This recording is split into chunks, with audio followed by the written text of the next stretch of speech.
জিলহজ মাসের প্রথম জুমা। আমি আপনাদেরকে গত সপ্তাহে এই জিলহজ মাসের কিছু আমলের কথা বলেছিলাম, যে বিশেষ করে এই জিলহজ মাসের প্রথম যে 10 দিন, এই 10 দিন অত্যন্ত গুরুত্বপূর্ণ একটি সময়, একটি মর্যাদা আল্লাহ পাক দিয়েছেন। যেমন রাত্রের দাম তেমন দিনের দাম, দিনের মর্যাদা। যেমন রাত্রে কিয়ামুল লাইল করা, ইবাদত করা, এবং দিনের বেলা কি রাখা, কমপক্ষে 9 দিন রোজা রাখা। 9 দিন কি রাখা? রোজা রাখা।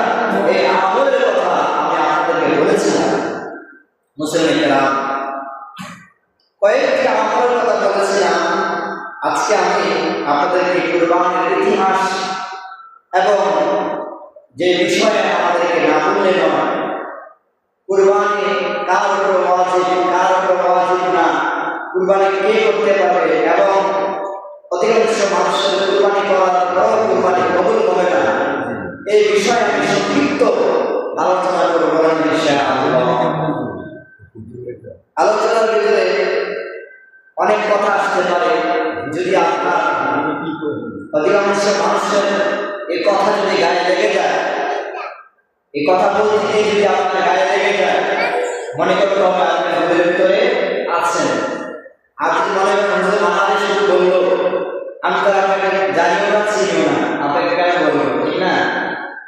রোগ যার ভিতরে আছে, এই রোগ নিয়ে তো ডাক্তারের কাছে যায়। এখন রোগ পরিমাণ ডাক্তার কি দিবে? ওষুধ লিখে দিবে অথবা ওষুধ দিবে। এখন আপনি যদি মনে করেন যে এই ওষুধটা দিতা, এই ওষুধটা আমি খাবো না, এটা আপনার ব্যক্তিগত ব্যাপার, ঠিক আছে? এখন তো ডাক্তারের কোনো কি নাই, কাজ নেই। ডাক্তারের কাজ হচ্ছে ওষুধ দেওয়া। এখন ওষুধ দিতা না মিলা, এটা আপনার এখতিয়ার, এর কাজ না করে না, ঠিক না? বলেন ডাক্তারের এখতিয়ার, আপনার ইচ্ছা। উলামায়ে কেরাম, হুজুররা, আলেম কালাম, মুফাসসির কেরামগণ তারা কোরআন থেকে হাদিস থেকে কথা বলে, কথা বলতে গিয়ে এমন কথা বলে যে কথাগুলি আমার গায়ে লেগে যেতে পারে। প্রেক্ষাপটে এমন কথা বলে যে ফেরাউনের গায়ে লাগে, এই কথা চলে যাবে। বলেন ফেরাউন যদি কোরআন থাকে, কোরআনের কথা যদি ফেরাউনের কথা কোরআনে থাকে, তো আস্তে আস্তে তো ফেরাউনের কথা কি আসবে, নমরুদের কথা আসবে, আবার পক্ষান্তরে আমাদের নবীর কথাও আসবে, মুসার কথাও আসবে, ফেরাউনের কথাও আসবে, নূহ আলাইহিস সালামের কথা আসবে, কেনানের কথা আসবে। হক হালালের কথা যেখানে আসবে, সেখানে আবার সুদ দোষের কথা আছে না? আছে। এবার আমি যদি সুদ দোষের কথা বলি, এখন আপনি যদি পার্সোনালি ভাবে আপনার নিজের গায়ে মেখে নেন যে বুঝলে হয়তো আমাকে ইঙ্গিত করে বলছে, এটা তো আপনার দোষ, আপনি কেন নিজে মেখে নিলেন? অর্থাৎ এই অপরাধের সাথে আপনি জড়িত আছেন। আল্লাহ পাক রব্বুল আলামিন আমাকে যেন অল্প সময় সংক্ষিপ্ত আকারে এই কথাগুলি, হক কথাগুলি যেন আমাদেরকে কুরবানির বিষয়ে কিছু মাসআলা যেন শিখতে পারি, আল্লাহ যেন তৌফিক দেয়। কোরআন আমিন। যদিও কথাটা আমার গায়ে যদি লাগে, তারপর আমি কথা বলবো ইনশাআল্লাহ। সম্মানিত ভাইরা, আমরা জানি কুরবানি আসলে, এই কুরবানি অর্থ হচ্ছে ত্যাগ। বলেন কুরবানি অর্থ কি?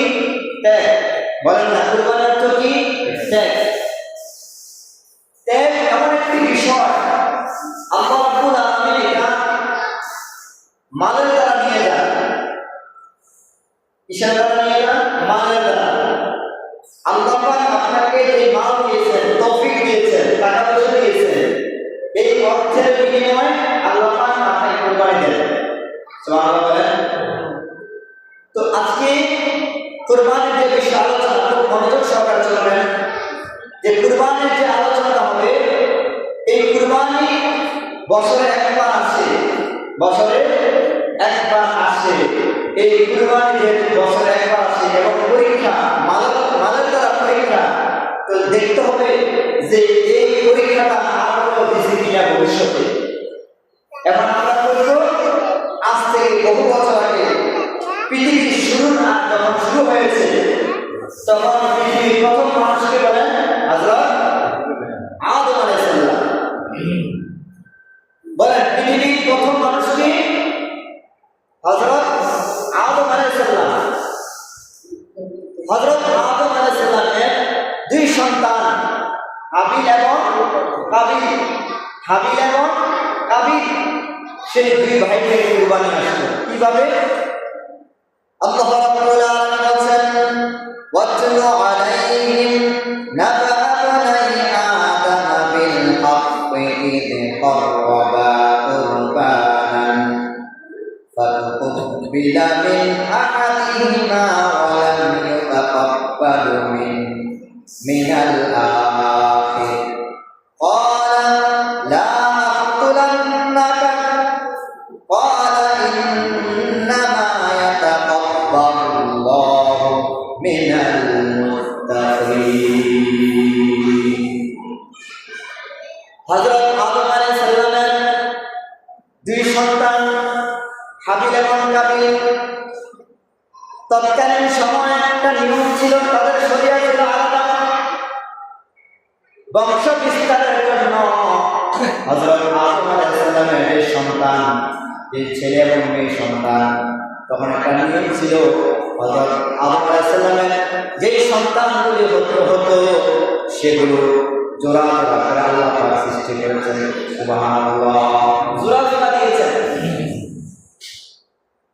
যদি ছেলে হয়েছে তো ছেলের সাথে আবার মেয়ে হয়েছে, এভাবে জোড়া জোড়া দিয়েছে বংশ বিস্তারের জন্য।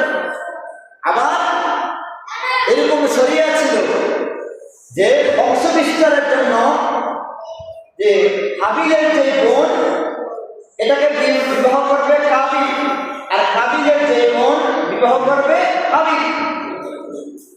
পক্ষান্তরে হাবিলের ভাগ্যে যে মেয়ে, এই মেয়েটা অত্যন্ত সুন্দরী, অত্যন্ত সুন্দরী, রূপসী, রূপবতী।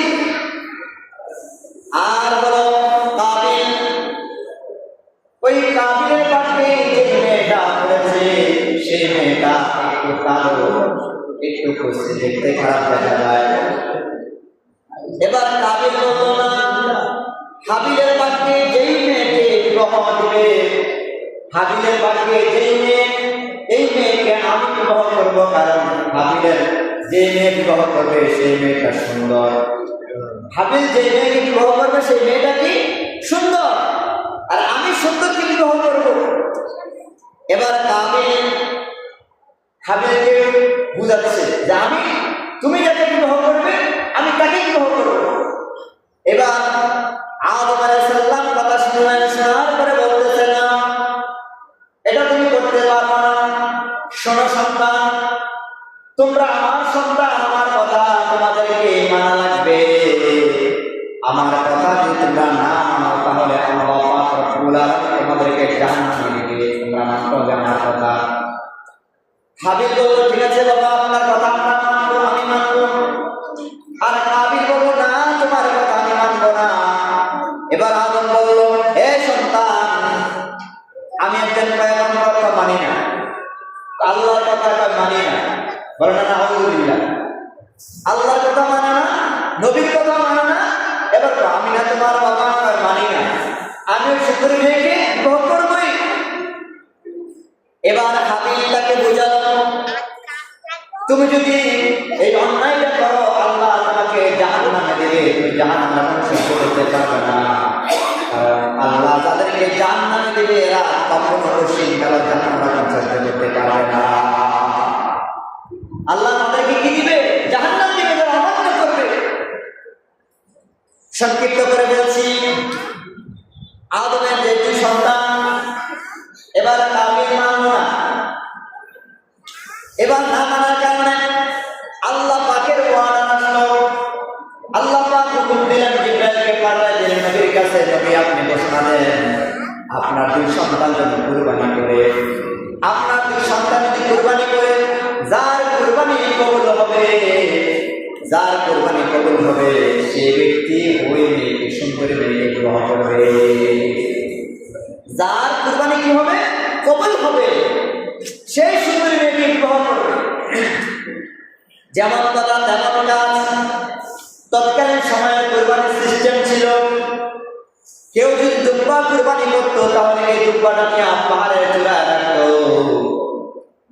যে কথা সেই কাজে হাবিল দুম্বা নিয়ে পাহাড়ে রাখলো, আর পক্ষান্তরে কাবিল তার মনটা এমনি বাড়ানা, ছোট লোক মনটা এমনি বাড়ানা। একবারে যেগুলি বাদ, সরিষা, যেগুলি বাদ, এগুলি এমনকি গম অথবা কিছু ধরনের সবজি, তাফসীরে এসেছে কিছু সবজি, এই ধরনের কিছু নিয়ে পাহাড়ে চড়ায় রেখেছে। এবার কিছুক্ষণ পরে দেখে যার কোরবানি কবুল হয়েছে সেটা চুনকাটা করে অগ্নিকাণ্ডে সে দুর্বা পড়ে গিয়েছে। অগ্নিকাণ্ডে এসে অর্থাৎ আগুন এসে দুর্বা পড়ে গিয়েছে। আর দুই সাইডে যে কোরবানি ছিল আরেকটা, সেটা ছিল কি কাবিলের কিছু সবজি এবং কিছু সরিষা এবং গম, এগুলা পুড়ে নেয়। এবার তো কাবিলের মাথা গরম হয়ে গিয়েছে, হ্যাট হয়ে গিয়েছে। কাবিল চিন্তা করলো আমার কুরবানি কেন কবুল হলো না? এখান থেকে আমরা একটা জিনিস শিক্ষা গ্রহণ করতে পারবো, কুরবানি সবার কবুল হবে না। হাদিস শরীফে রাসূলুল্লাহ সাল্লাল্লাহু আলাইহি ওয়াসাল্লাম বলেছেন, ইন্নামাল আ'মালু বিন্নিয়াত, বুখারী শরীফের হাদিস, ইন্নামাল আ'মালু বিন্নিয়াত, যার যেরকম পরিমাণ নিয়ত করে ওরকম পরিমাণ কার্যকারিতা হয়। আপনার নিয়ত যদি সহি হয় অবশ্যই আপনার কুরবানি আল্লাহ কবুল করে ফেলবেন। নিয়ত সহি না হয় পশ্চিমকালেও আপনার কুরবানি কবুল হবে না। হাবিল নিয়ত কি ছিল? সহি ছিল। আর কাবিলের নিয়ত সহি ছিল না, জন্য কাবিলের কুরবানি কবুল হয় নাই, হাবিলের কুরবানি কবুল হয়ে গিয়েছে। এবারে কাবিলের মাথা গরম হয়ে গিয়েছে। কাবিল বলল, যে কোনো মূল্যে আমি সুন্দরী মেয়েকে বিবাহ করতে চাই। এবার কাবিল বলল, না, তোমাকে বাঁচায় রেখে লাভ নাই, এবার আমি তোমাকে হত্যা করবো। বলেন না নাউযুবিল্লাহ। আপন ভাইকে হত্যা করবে। পৃথিবীর বুকে এর আগে কোনো হত্যা হয় নাই, মানুষও মারা যায় না। হযরত আদম আলাইহিস সালামের সন্তান কাবিল তার ভাইকে হত্যা করে ফেললো। ঠিকই হত্যা করে ফেললো, যেমন কথা তেমন কাজ, হত্যা করে ফেললো। এখানে আরো কথা আছে, আমি সংক্ষিপ্ত করে ফেললাম। হাবিলকে হত্যা করে ফেললো। হাবিলকে হত্যা করার পরে তার মনের ভিতরে চিন্তা আসলো, আমি তো রাগের মাথা হত্যা করে ফেললাম শুধু সুন্দরী মেয়ের জন্য, এখন আমি কি করব? এখন আমি কি করতে পারি? পক্ষান্তরে আল্লাহর পক্ষ থেকে একটা কাক আরেকটা কাককে মেরে ফেলেছে। আল্লাহর পক্ষ থেকে একটা কাক আরেকটা কাককে মেরে ফেলেছে। আপনার তাফসীর খুললে পাবেন, সূরা মায়দা আল্লাহ পাক বলেছেন, একটা কাক এসে আরেকটা কাককে মেরে ফেলেছে। ওই কাকটা যে কাকটাকে মেরে ফেলেছে, যে কাকটা মরা, জীবিত কাকটা মরা কাকটাকে সুন্দর করে দাফন করেছে। সুন্দর করে দাফন করার কারণে কাবিলের মাথায় বুদ্ধি আসবে, আমি এত বোকা, আমি এত গাধা, ওই কাকটার মাথার যে বুদ্ধি আছে এই বুদ্ধিও আমার মাথায় নাই। কাকটা যে বুদ্ধি আছে এই বুদ্ধিটাও কি আমার মাথায় নাই? এই কাকটার যেমনি ভাবে আরেকটা কাককে দাফন করেছে, কাবিল তার ভাইকে দাফন করেছে। কিতাবের মধ্যে এসেছে, তাফসীরে এসেছে, এই পৃথিবীতে সর্বপ্রথম হত্যা করেছেন কাবিল। যত কিয়ামত পর্যন্ত যত হত্যা হবে, মানুষ হত্যা হবে, মানুষ হত্যা মহাপাপ, এই সমস্ত পাপের কিছু অংশ কাবিল পাবে। কারণ সর্বপ্রথম কে হত্যা করছে? কাবিল হত্যা করছে। বলেন না, সর্বপ্রথম কে হত্যা করছে? কাবিল হত্যা করছে। আর যত পৃথিবীতে কিয়ামত পর্যন্ত যত হত্যা হবে, সমস্ত হত্যার পাপ কিছু কে পাবে? কাবিল পাবে।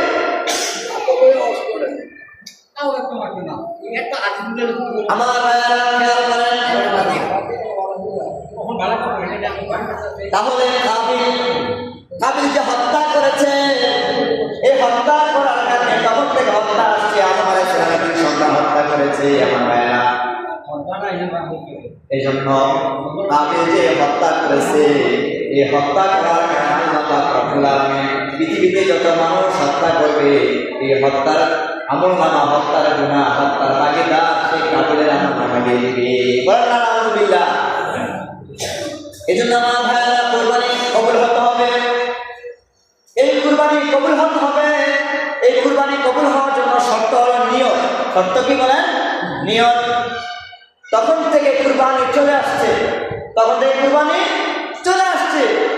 তারপরে হযরত ইব্রাহিম আলাইহিস সালামের জমানায় কুরবানি আসছে। আল্লাহ পাক রব্বুল আলামিন ইব্রাহিম আলাইহিস সালামকে বলেন, হে ইব্রাহিম তুমি আত্মসমর্পণ করো, সারেন্ডার হও। ইব্রাহিম তুমি আত্মসমর্পণ করো, সারেন্ডার হও। ইব্রাহিম সারেন্ডার করলেন, আসলামতু লিরাব্বিল আলামিন, আমি সারেন্ডার করলাম, আমি সারেন্ডার করলাম। এরপরে তো ইব্রাহিম আলাইহিস সালামের জীবন দশার ভিতরে যতগুলি পরীক্ষা করেছে আল্লাহ পাক রব্বুল আলামিন প্রত্যেকটা পরীক্ষায় পাস করেছে। সুবহানাল্লাহ। এবার ইব্রাহিম আলাইহিস সালামের দ্বিতীয় একটা পরীক্ষা ছিল।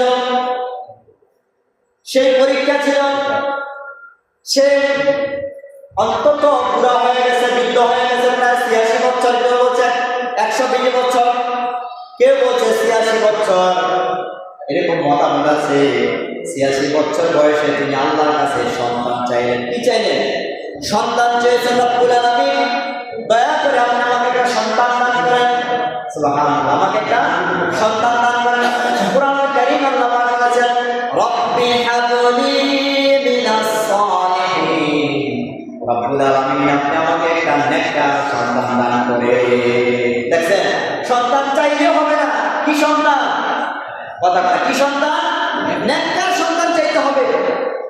রব্বি হাবলি মিনাস সালিহিন, আল্লাহ আমাকে একটা নেককার সন্তান দেন, যে সন্তান অবাধ্য হবে না, যে সন্তান খারাপ কাজ করবে না, যে সন্তান অন্যায় করবে না, যে সন্তান জুলুম করবে না, নির্যাতন করবে না, অপরাধ করবে না, যে সন্তান গুনাহ করবে না, বাবা মার সঙ্গে বেয়াদবি করবে না, এমন একটা নেককার সন্তান দেন। রব্বি হাবলি মিনাস সালিহিন। কিয়ামত পর্যন্ত আল্লাহ পাক রব্বুল আলামিন কোরআনে করে দিলেন, পৃথিবীর প্রত্যেকটা মানুষ যদি তোমরা সন্তান চাও, ইব্রাহিমের মতো তোমরা সন্তান চাইবা, ইব্রাহিমের মতো সন্তান চাইবা। মা মেয়েরা আপনারা শুনছেন, যদি সন্তান চান নেককার সন্তান চাইবেন। যদি নেককার সন্তান আপনারা যেতে পারেন, তাহলে আল্লাহ পাক রব্বুল আলামিন অবশ্যই আপনার মনের দোয়া কবুল করে ফেলবে। আল্লাহ ইব্রাহিমের দোয়া কবুল করে ফেলেছে। পরের আয়াত, ফাবাশশারনাহু বিগুলামিন হালিম। আল্লাহ সুসংবাদ দিয়েছে। একবার শুধু সুসংবাদ দেয় না, এমন সুসংবাদ দিয়েছে, যে সুসংবাদ দিয়েছে এমন নবী দিয়েছে, এমন সন্তান দিয়েছে, সেই সন্তান আল্লাহ পয়গম্বর বানিয়েছে পরবর্তীতে। বলেন সুবহানাল্লাহ। ফাবাশশারনাহু বিগুলামিন হালিম, আল্লাহ তাকে নেককার সন্তানের সুসংবাদ দিয়ে দিয়েছে। যখন সন্তান হলো, আবার আল্লাহ তাআলা হুকুম দিলেন ইব্রাহিমকে, এবার তুমি তোমার স্ত্রী হাজরাকে এবং তোমার সন্তান ইসমাঈলকে মরু এলাকায় রেখে যাও, মরু এলাকায় রেখে দিয়ে আসো, যেখানে বাড়ি নাই, ঘর নাই, কোনো কিছু নাই, সেই জায়গার মধ্যে রেখে দিয়ে আসো। ইব্রাহিম আলাইহিস সালাম কথা বলতে পারে না, বাক্যকে হারিয়ে ফেলেছে। ইব্রাহিম আলাইহিস সালাম তার সন্তানকে এবং তার স্ত্রীকে মরু এলাকায় রেখে চলে যাচ্ছে। হাজারা ডাকতে বলতেছে, স্বামী আমার, এত বৃদ্ধ বয়সে একটা সন্তান পেলাম, এই ছোট্ট শিশুটিকে ফালাইয়া তুমি চলে যাচ্ছ, নাকি আমার কোনো অপরাধ হয়েছে, আমার কোনো ভুল হয়েছে, আমার ভুলের কারণে, নাকি আমার কোনো অপরাধের কারণে তুমি চলে যাচ্ছ? ইব্রাহিম বলে যাও। হযরত ইব্রাহিম আলাইহিস সালাম বাক শক্তি হারিয়ে ফেলেছেন, কথা বলতে পারছেন না। হযরত ইব্রাহিম আলাইহিস সালাম একবারও পিছের দিকে তাকায় নাই, কারণ আল্লাহর হুকুমের বাইরে আমি যদি চলে যাই, অর্থাৎ আমি যদি পিছনে তাকাই, তাহলে আল্লাহর হুকুম বিরুদ্ধ হয়ে যাবে। ঠিক আছে? কারণ আমি যদি পিছনে তাকাই, আমার ছেলের জন্য মায়া হবে, স্ত্রীর জন্য মায়া হবে। এই জন্য আমি পিছনের দিকে তাকাই না তাকাইয়া শাহাদাত উঁচু দিয়া এই কথা বুঝাইলেন যে আমার আল্লাহর আদেশ, আমি আল্লাহর আদেশে চলে যাচ্ছি। সংক্ষিপ্ত সময় তো ভাইরা আমার, এই ছেলে যখন বড় হলো, 12 থেকে 10 বছর হলো, অথবা 10 থেকে 12 বছর হলো, এমন সময় আল্লাহ পাক রব্বুল আলামিন হযরত ইব্রাহিম আলাইহিস সালামকে হুকুম করলেন, ওয়াদা করলেন, হে ইব্রাহিম, তুমি আমার রাস্তায় কুরবানি করো তোমার প্রিয় বস্তুকে। ইব্রাহিম আলাইহিস সালাম কুরবানি করছে, একদিন, 2 দিন, 3 দিন স্বপ্নে দেখছে, বারবার স্বপ্নে দেখছে, কুরবানি করছে। এবার ওট কুরবানি করলেন, তাফসীরে বিভিন্ন জন বিভিন্ন মত দিয়েছে, দুম্বা কুরবানি করলেন, কুরবানি হয় না। এবার বলেন, ইব্রাহিম রে, তুমি তোমার প্রিয় বস্তুকে কুরবানি করো। আল্লাহু আকবার, তুমি তোমার প্রিয় বস্তুকে কুরবানি করো। এখন এই প্রিয় বস্তু কি ভাবতে ভাবতে চিন্তা করলেন, প্রিয় বস্তু তো আর কি হতে পারে, যে 86 বছর বয়সে যদি একটা সন্তান পায়, এর চেয়ে প্রিয় আর কি হতে পারে বলেন? আল্লাহু আকবার, 86 বছর বয়সে একটি সন্তান পেল, এর চেয়ে প্রিয় আর কি হতে পারে? এবার ইব্রাহিম আলাইহিস সালাম চিন্তা করে গেলেন কি করতে পারে। কোরআন কারীমে আল্লাহ পাক রব্বুল আলামিন তাকত করে দিলেন, তিনি বললেন, ফালাম্মা বালাগা মা'য়া সা'য়া ক্বালা ইয়া বুনাইয়া ইন্নী আরা ফিল মানামি আন্নী আযবাহুকা ফানজুর মাযা তারা। ক্বালা ইয়া বুনাইয়া ইন্নী আরা ফিল মানামি আন্নী আযবাহুকা ফানজুর মাযা তারা। সন্তানের কাছে গেলেন, সন্তানের কাছে যখন গেলেন তখন ওই যে মা এতদিন পর্যন্ত সন্তানকে বলেছে, তোমার বাবা কিন্তু এমন, তোমার বাবা কিন্তু এমন, তোমার বাবা যে জামাটা এটা দেখো। সন্তান কি বাবাকে চিনিয়েছে, সুবহানাল্লাহ বলবেন না, বাবাকে কিন্তু চিনিয়েছে। আর যখন ইব্রাহিম আলাইহিস সালাম তার সন্তানকে দেখলেন, চিনতে পেরেছেন, কারণ মায়ের মুখে তো বাবার কথা বহুবার শুনেছি, মায়ের মুখে বাবার কথা বহুবার শুনেছি, বাবা এমন এত ভালো, বাবা একজন পয়গম্বর, বাবা আল্লাহর পরীক্ষা দিয়ে বহুবার পাস করেছে, বাবা এত বড় একজন পয়গম্বর, কথা শুনেছেন। আবার যখন হঠাৎ করে বাবা আসলেন, এসে দেখলেন, তখন বাবা আর সন্তানের মধ্যে আর কোনো ফারাক থাকে না, সাথে সাথে সন্তান বাবাকে চিনে ফেলেছে। সুবহানাল্লাহ। এবার যখন চিনে ফেললেন, চিনার পরে এবার সন্তানকে বলছে, বাবা আমি দেখেছি তোমাকে আমি জবাহ করব, কুরবানি করছি, স্বপ্নে দেখেছি, তোমার অভিমত কি? প্রশ্ন করেছিলেন, তোমার অভিমত কি? ইয়া বুনাইয়া ইন্নী আরা ফিল মানামি আন্নী আযবাহুকা ফানজুর মাযা তারা। প্রশ্ন, ফানজুর মাযা তারা, তোমার অভিমত কি বলো তুমি? এবার সন্তান চমৎকার করে জবাব দিলেন, ক্বালা ইয়া আবাতি ফাআল মা তু'মার সাতাজিদুনি ইনশাআল্লাহু মিনাস সাবিরিন। হে আমার পিতা, আপনি স্বপ্নে যা দেখেছেন তাই বাস্তবায়ন করেন। নবীরা কখনো মিথ্যা স্বপ্ন দেখে না, পয়গম্বররা কখনো মিথ্যা স্বপ্ন দেখে না। হে আমার পিতা, আপনি স্বপ্নে দেখেছেন যা তা বাস্তবায়ন করুন। সম্মানিত মুসলিমরা, আমার একটা কথা, এই কথা যদি আপনার বাবা আপনাকে বলতো,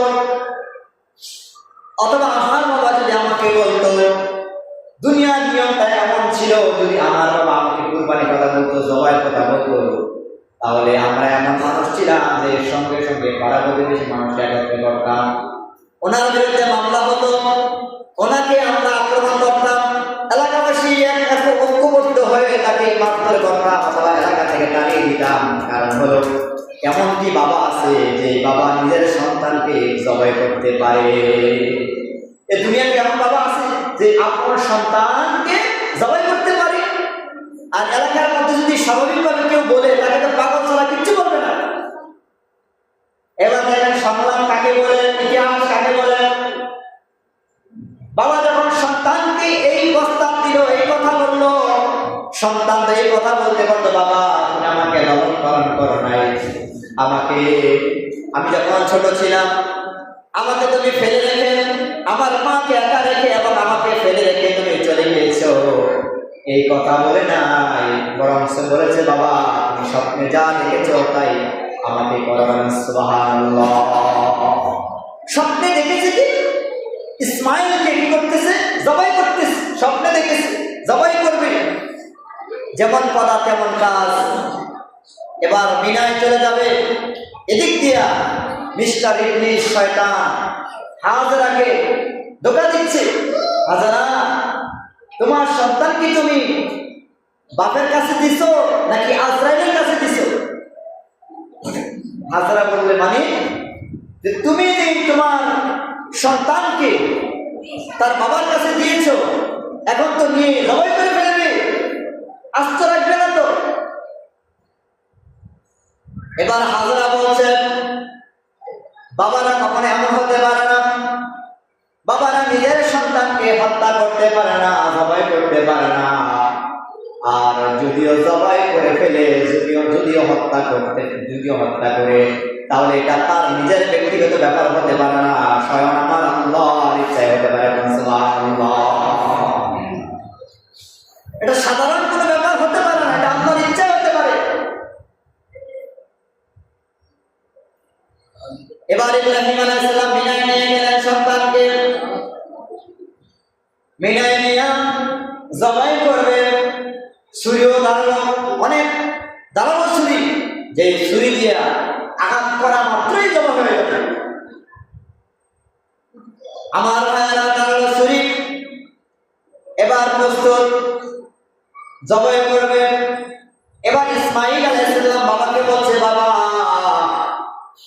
আপনি আমাকে জবাই করবেন, তবে বাবা আমার কিছু অনুরোধ আছে, আপনি আমাকে জবাই করবেন, আমি আপনাকে মানা করবো না, তবে আমার মা বাড়ির মধ্যে একা একা আছে।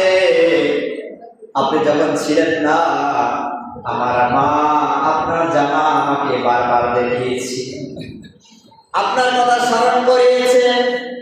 আমাকে যখন আপনি জবাই করবেন বাবা গো, আমার হাতটা আপনি বাঁধবেন, আবার আমার চক্ষু বাঁধবেন, অথবা আপনার চক্ষু বেঁধে ফেলবেন, আবার আমাকে উড়ু করে শোয়াবেন, যেন আপনার নজর আমার নজরে না হয়, আপনি যেন আমার দিকে না তাকাতে পারেন।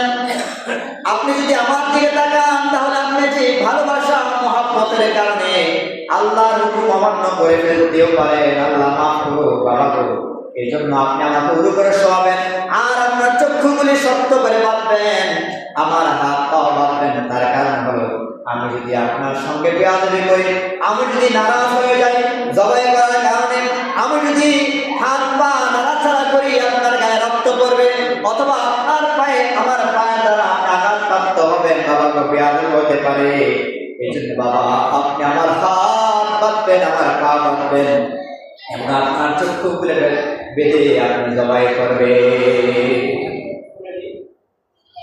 যেমন কথা তেমন একটা আরম্ভ হয়ে গেল জবাই। ইতিমধ্যে আল্লাহর আরশ কেঁপে উঠল। আল্লাহ পাক রব্বুল আলামিন তার রহমতের দরিয়ায় ডুব মেরে গেল। ইব্রাহিম তো সাধারণ কোন ইব্রাহিম না, এমনি ভাবে সাধারণ মানুষ হওয়া যায় না। আল্লাহ পাক রব্বুল আলামিন তাকে যতটা পরীক্ষা করেছিলেন, প্রত্যেকটা পরীক্ষায় 100 রেজাল্ট করেছেন। সুবহানাল্লাহ। ইব্রাহিমকে যতটা পরীক্ষা করেছিলেন, প্রত্যেকটা পরীক্ষায় 100 পাস করেছিলেন। আমার ভাইয়েরা, আমার বন্ধুগণ, জবাই হয়ে যাবে, জবাই করতেছে, একেবারে দাঁড়ানো ছুরি দিয়া আঘাত করছে, জবাই তো আর হয় না, জবাই তো আর হয় না। এবার আল্লাহ পাক রব্বুল আলামিন ছুরিকে নির্দেশ দিয়েছে, হ্যাঁ ছুরি খবরদার, আমার ইসমাইলকে তুমি জবাই করতে পারবে না, কারণ ইসমাইলের বংশের ভিতরে আমার আখির পয়গম্বর রয়েছে, ইচ্ছাইলেও আমার ইসমাইলকে জবাই করতে পারবে না। তুমি চাইলে ইসমাইলকে জবাই করতে পারবে না, কারণ এই ইসমাইলের বংশে রয়েছে আখির পয়গম্বর মুহাম্মদ রাসূলুল্লাহ সাল্লাল্লাহু আলাইহি ওয়াসাল্লাম। আরেকটা নির্দেশ দিয়েছিলেন আল্লাহ রাব্বুল আলামিন, আগুনকে মনে আছে কিনা? হযরত ইব্রাহিম আলাইহিস সালামকে যখন আগুনের মধ্যে নিক্ষেপ করেছিল, আল্লাহ রাব্বুল আলামিন আগুনকে নির্দেশ দিয়েছেন, হ্যাঁ আগুন খবরদার, তোমার আগুনের শক্তি থাকতে পারে, সব থাকতে পারে, কিন্তু আমার ইব্রাহিমের যারা একটা পশম না করে। ঠিক সেম কাহিনী এবার সন্তানের বেলা হয়েছে, সেম কাহিনী কার বেলা হয়েছে? সন্তানের বেলা। ইসমাইল যখন জবাই করবেন, ছুরির আমার ইসমাইলের একটা পশম যেন না কাটে। যখন ইব্রাহিম আর ইসমাইলের এই প্রেমের খেলা আল্লাহর সঙ্গে মহাব্বত মেতে উঠেছে, আল্লাহ পাক রব্বুল আলামিন বলেছেন ফালাম্মা আসলামা ওয়া তাল্লাহু লিল জাবিন ওয়া নাদাইনাহু আইয়া ইব্রাহিম قد صدقت الرؤيا إنا كذلك نجزي المحسنين। আল্লাহ পাক রব্বুল আলামিন হযরত ইব্রাহিমের মাধ্যমে যে জায়গায় ইসমাইলকে শুয়েছে সেই জায়গায় একটা দুম্বা পাঠিয়ে দিলেন, সেই জায়গায় ইসমাইল পরিবর্তে দুম্বা জবাই হয়ে গিয়েছে। ইব্রাহিম আলাইহিস সালাম জবাই করতেছে মনে করেছে যে ইসমাইল জবাই হয়ে গিয়েছে। এবার চক্ষু করে দেখে আশ্চর্য ঘটনা, ইসমাইল অক্ষত আছে, ইসমাইল দাঁড়িয়ে আছে, আর ইসমাইলের পরবর্তী আল্লাহ পাক দুম্বা জবাই করে দিয়েছেন। সুবহানাল্লাহ। কুরবানির ইতিহাস আল্লাহ পাক রব্বুল আলামিন বলেছেন এটা নিয়ত থাকতে হবে। আল্লাহ যে নিয়তের কথা বলেছেন, নিয়ত থাকতে হবে। আল্লাহ কোরআনে বলেছেন লা ইয়ানালাল্লাহ লুহুমুহা ওয়ালা দিমাউহা ওয়ালাকিন ইয়ানালুহুত তাকওয়া মিনকুম। সূরা হজর আল্লাহ বলেছেন যে প্রত্যেকটা মানুষ এই কথা যারা চিন্তা ভাবনা করে তাদের গোশত এবং কুরবানির রক্ত কোনটা আল্লাহর কাছে পৌঁছায় না। যা পৌঁছায় সেটা হলো তাকওয়া। যার ভিতরে তাকওয়া আছে তার কুরবানি আল্লাহ পাক কবুল করে। সুবহানাল্লাহ। সংক্ষিপ্ত করে দিলাম প্রিয় ভাইরা আমার, খুব খেয়াল করুন অল্প সময়। যে ব্যক্তি কুরবানি করবে তার নিয়ত যেন সহি হয় এবং বেজাল মুক্ত হয়। কেউ যদি সুদের টাকা দিয়া কেউ যদি ঘুষের টাকা দিয়া কুরবানি করে তার কুরবানি কবুল হবে না। জবাই করতে পারবে কুরবানি, রাজা মেহার বাজারের বড় গরু আনতে পারবেন, কিন্তু খবরদার আপনার টাকা যদি বেজাল থাকে, আপনার টাকা যদি সুদের থাকে, ঘুষের থাকে, আপনি রাজা মেহার বাজার কি একেবারে চট্টগ্রামের 5 লক্ষ টাকা যদি গরু আনেন, এই কুরবানি করতে পারবেন ঠিকই, কিন্তু জবাই কি হবে না, কবুল হবে না। মাঝখানে গোস্ত খেতে পারবেন ঠিকই, কিন্তু কি হবে না, কুরবানি কবুল হবে না। এবং খবরদার যারা অংশীদার ভাইয়েরা যাচাই করে অংশীদার করবেন। রাগ হোক আর হর্ষ হোক, যাদের সাথে অংশগ্রহণ করবেন, যাদের সাথে অংশ নেবেন, যে আমি আমার ভাইয়ের সাথে, আমার চাচার জেলা, আমার অধীনস্থ মানুষের সাথে আমি শরীক হব, ওই ভাই কি জবাই যে করবে কুরবানি শরীক হবে, সে কি সুদ খায় কিনা, তার টাকাটা হালাল কিনা নাকি হারামের টাকা, খবরদার। আবার তার নিয়ত সহি আছে কিনা, অথবা সে যে কুরবানি করবে, কোনো মহিলা যদি এই কথা বলে যে আমি তো কুরবানি করতাম না, তাহলে আমি কুরবানি করার কারণ হচ্ছে যে আমার নায়নাতপুর আছে, ছেলে মেয়ে আছে, তারা কি মানুষের দরজা যাবে, এই জন্য না কুরবানি করি, বলেন না নাউযুবিল্লাহ।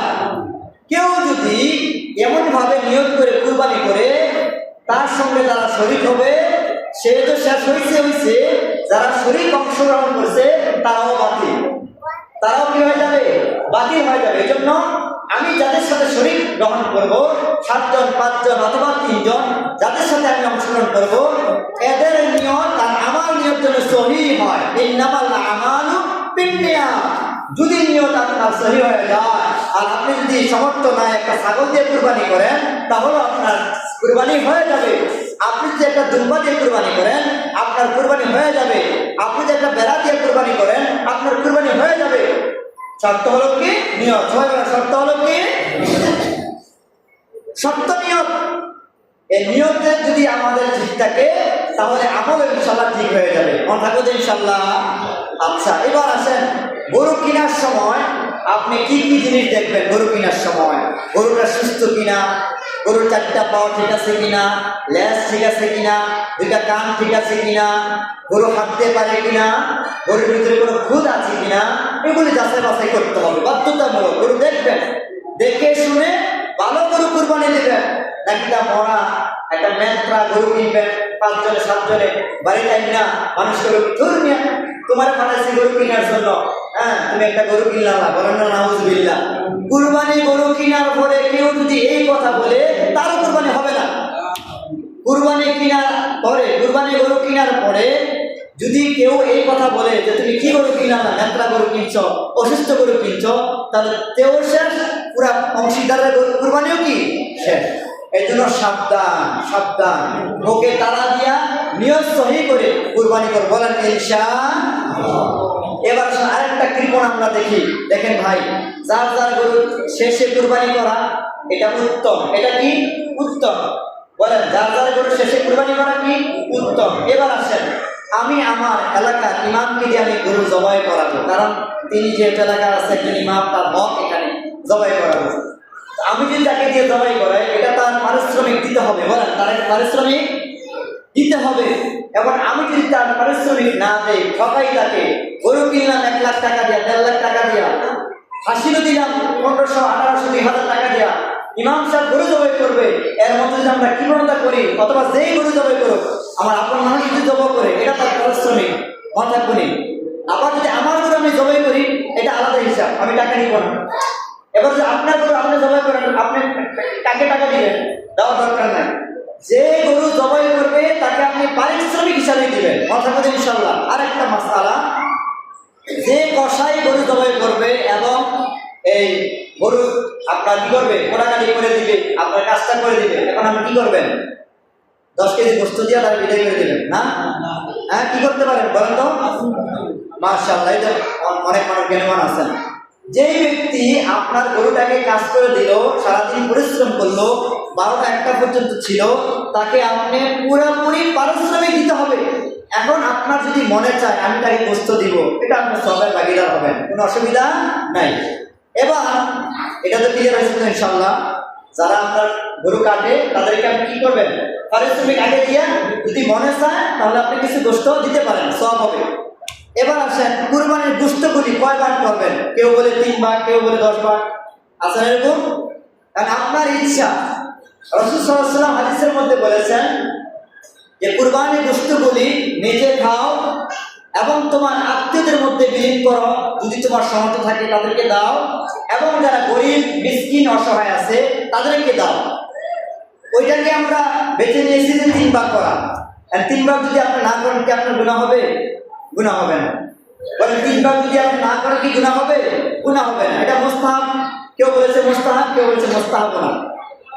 এই জন্য গরু যখন কুরবানি করবেন, কুরবানির নিয়ম যখন যদি সহি হয়ে থাকে, তো এটা যেহেতু গোস্তটা হালাল, হালাল আপনি ইচ্ছা করলে বন্টন করে সকলকে দিয়ে আপনি খেতে পারেন, সবে ভাগিদার হবেন, আলহামদুলিল্লাহ, ঠিক না? আর আমাদের দেশের মানুষ আলহামদুলিল্লাহ বকিল না। আমাদের দেশের মানুষগুলি কি না বকিল না, মন উজাড় করে মানুষ মানুষের জন্য আপ্রাণ চেষ্টা করে যে আমার পাশে চাচাতো ভাই আছে, গরিব আছে, বোন আছে, আমার এলাকার গরিব মিসকিন আছে, আমি কিভাবে একা একা গোস্ত খাবো, তাদেরকে দিয়ে কি আমি গোস্ত খাবো। মন থাকবো তো ইনশাআল্লাহ। আর নিয়ত সহি করবেন, গরু যখন জবাই করবেন নিয়ত কি করবেন? সহি করবেন। আরেকটা মাসআলা, অনেকে দেখি গরু জবাই করার সময় নাম বলা শুরু করে, 7 জনের নাম, 5 জনের নাম, 3 জনের নাম বলা শুরু করে, গরুরে কষ্ট দিয়া, হুজুর আমার নাম অমুক, আমার ভাইয়ের নাম, আমার চাচার নাম, যাদের নাম না। আপনি যে কুরবানি করবেন প্রিয় ভাই, তাহলে এই কুরবানি করার যে নিয়ত করেছেন, আচ্ছা এটা কে জানেন? আল্লাহ। সবাই কে জানেন? আল্লাহ। অবশ্যই আল্লাহ জানেন। তো আপনি যদি মনে করেন যে গরুটা হতাইয়া কষ্ট দিয়া 7 জনের নামটা কইবেন, এটা কি গরুর কষ্ট হয় না ভাই? এই কষ্টটা কেন মোবাইলকে দিবেন? যত সম্ভব তাড়াতাড়ি গরুকে জবাই করবেন, মনে রাখবেন ইনশাআল্লাহ। আর গরু জবাই যে করবেন, নাম তো আল্লাহ পাকে জানেন। আর এই কথা বলবেন যে ইমাম সাহেব জবাই করে বা কেউ জবাই করে, হুজুর আমরা 7 জনের পক্ষ থেকে, আমরা 5 জনের পক্ষ থেকে, আমরা অমুকের পক্ষ থেকে, কার নামে? ইন্না সালাতি ওয়া নুসুকি ওয়া মাহইয়ায়া ওয়া মামাতি লিল্লাহি রাব্বিল আলামিন। আমার নামাজ, আমার কুরবানি, আমার হায়াত, আমার মৌত সবকিছুর মালিক কে? আর কার জন্য আমরা কুরবানি করব? আল্লাহর জন্য। আমার নামাজ, আমার কুরবানি কার জন্য? আল্লাহর জন্য। মনে থাকবে তো ইনশাআল্লাহ। আর আরেকটা আমল, অল্প সময় 2 মিনিট, আরেকটা আমল হচ্ছে যে 9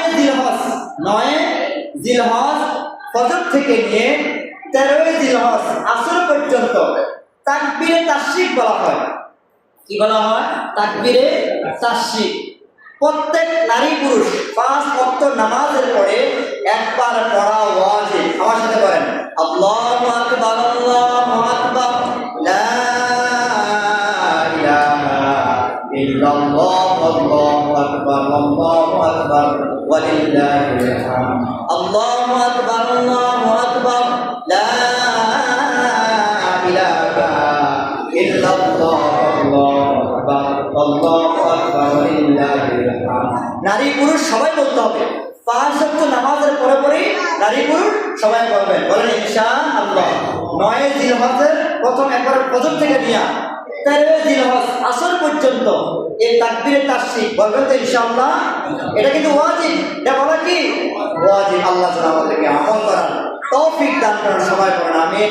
আর অনেক কথা ছিল, আল্লাহ পাক আমাদেরকে প্রত্যেকটা কথা যা বলেছি আমাদের সকলকে ভালোভাবে আমল করার তৌফিক দান করেন। বলেন আমিন। আমাদের কুরবানি যেন ইখলাসের সহিত সহিহ নিয়তে যেন আমরা কুরবানি করতে পারি। আল্লাহ তাআলা প্রত্যেকের কুরবানি কবুল করে। বলেন আমিন। ওয়া আখিরু দাওয়ানা আলহামদুলিল্লাহি রাব্বিল আলামিন।